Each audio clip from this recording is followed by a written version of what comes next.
talaga sa mga bata. Kaya naman bigay hilig sa mga gusto nilang laruan. Pero ano nga ba ang mga nauuso o popular na mga laruan sa mga chikiting?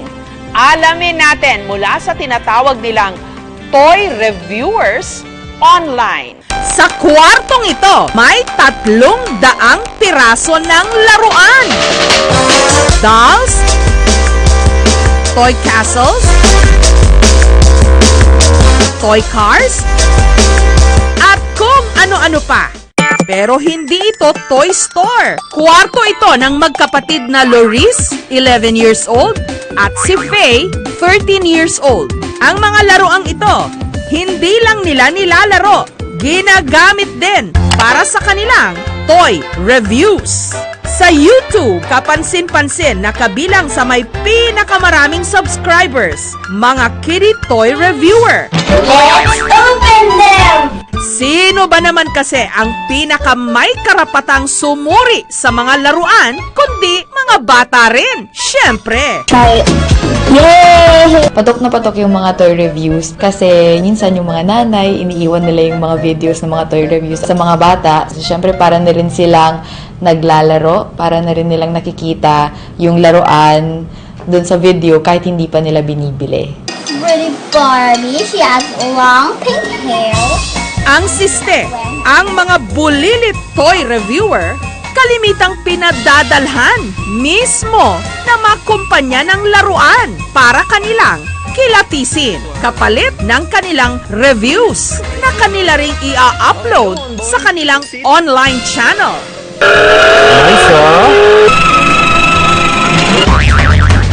Dito sa Pilipinas, ang magkapatid na Loris at Faye ang kasalukuyang top toy kitty reviewers sa YouTube Philippines. Ang kanilang subscribers, mahigit 2 million lang naman. Ang kanilang video, kumikita ng $1 o 49 pesos sa tuwing pumapalo ito ng 1,000 views. Masaya po kasi po, nagustuhan po kasi niya yung mga content namin. Overwhelmed po, tsaka po excited kasi po nakakakuha po kami ng support sa mga tao worldwide. Tsaka na-inspire din po kami gumawa pa ng madami pang videos. Paglilinaw lang ng magkapatid, kahit marami raw ang nag-o-offer ng libreng laruan para kanilang reviewin, hindi lahat tinatanggap nila. Sponsored po para pong hawak na po nung company yung time namin. Hindi na po namin pwedeng gawin yung gusto namin, bilhin yung mga gusto namin bilhin, tsaka yung management po ng time, medyo mahirap na din po. Sa halip, ang kinikita nilang 30 to 60,000 pesos kada buwan sa kanilang YouTube channel ang ginagastos nila pambili ng kanilang mga laruan. Napunta po kami sa mga toy shops. Sipili po kami ng mga laruan na gusto naming i-video. Minsan naman po si Papa pong nakuha. Taong 2012 daw, nung nagsimulang mag-toy review sina Faye at Loris, biglaan lang daw naisipan ng kanilang daddy Sunny. Nakunan sila habang naglalaro. Ang video, in-upload online. Yung pag-YouTube, ang unang-unang gagawin is mag-upload tayo ng video, kahit isang video lang. Then, punta kayo sa Google AdSense, maggawa kayo ng account, mag-apply kayo. Pagka kayo na-approve, magkakaroon na ng mga advertisers, yung inyong video, lalabas doon. 3 klase ng toy review vlogs o video blogs ang kanilang ginagawa. Today we're going to open. Nariyan ang unboxing o yung pagbubukas ng laruan. Today we're going to be making slime.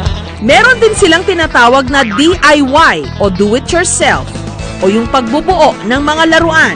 Ooh, look. At ang panghuli, assembling at playing of toys, kung saan ipinapakita ng mga bata kung paano gumagana ang laruan. Well guys, that's all for now. Thanks for watching. Dahil hilig daw ni na Faye at Loris ang science at arts, ang paborito raw nilang nire-review, mga DIY. Pagbibida ng kanilang daddy Sunny, kahit daw tila internet stars na ang kanyang mga dalaginding, hindi pa rin naman daw nila napapabayaan ang kanilang pag-aaral. Masaya ako at naparanas ko sa mga anak yung mga hindi ko dinanas nung araw, nung ako'y bata pa, na magkaroon ng magandang laruan. Binili ng tatay ko, binili ng nanay ko. Kasi ang laruan ko lang dati, yung mga sariling gawa ba. Ang susunod naman nating itatampok, kahit isang taon pa lang sa mundo ng toy reviewing, hindi raw padadaig. Siya ang bibong-bibong grade 3 student na si Ren. Hi guys, this is Ren's Amazing Toy. When I'm watching the YouTube video, and then I asked Daddy about can we review now? And then my first video is to 2015 Transformers Robots in Disguise toy set. So, may sale ngayon. Mamaya ipapakita ko sa inyo kung ano-ano yung mga pinamili ko. At tila may pinagmanahan dahil ang kanyang mommy Levi, isa ring video vlogger o vlogger, habang ang kanyang daddy Noel, toy collector. Nahihirapan siyang i-express yung sarili niya before. Nung sinabi niya na, Mami, gusto kong mag-toy review. So, naisip namin, ito na yung way para matuto siya magsalita in public. Yung vocabulary niya lumawak. Kung masaya siya, kung malungkot siya sa isang bagay. There's a lot of details and stickers. Hi guys! Now I'm going to unbox the Star Wars Rogue One figure. Nito lang nakaraang linggo, naimbitahan si Ren na dumalo sa isang toy convention kung saan live siyang nag-toy review. Masaya ako pumunta sa toy convention. I'm so excited very much. At may isa pang bata na magbibigay ng kanyang opinyon sa mga patok ngayong laruan. Ang may hawak ng ika-5 brilyante sa Encantadia, si Pau Pau. Ay pa mga kapuso! Bili po tayo yung toys!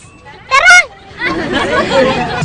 At hindi siya magre-review sa mga kwarto-kwarto lang ha, dahil ang misyon ni Pau Pau ngayong Pasko, lumibot ng baklaran at reviewin ang 3 sa pinakamabenta ngayon ditong mga laruan. Nag-survey muna si Pau Pau sa mga tindahan kung ano ang pinakapatok na toys. Nabuwang muna laruan dito. Bye! Bakulay! Ate, ano mga mumura ng laruan dito? Wow, ganda! Kuya! Hello! Kuya, madami siguro dito bumibig bubbles, no? Patesting na ako. Ako ito ba? Unahan muna natin pong blocks. Kasi po ito yung nauna ka nabili. Gawa niyo to, Lareo. Putol na tuloy. Ninang dyan, pwede niyo po bilhin to sa mga na anak niyo. Ngayong Christmas. Naman police car. Pang boys to. Ganda naman, no? Ganda pag action. Kaso lang hindi matibay. Sabi sa'yo eh, wala tong kaganda-gandi. Yung sinasabi sa inyo eh.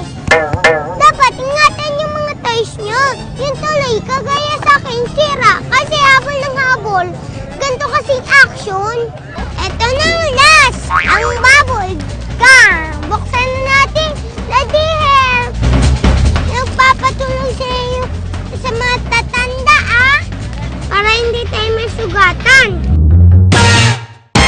Wow, ang ganda naman. Ang favorite ko to ah.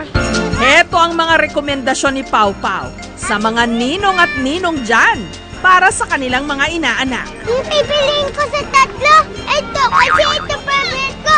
Sa Christmas, ito bilhin nyo ha.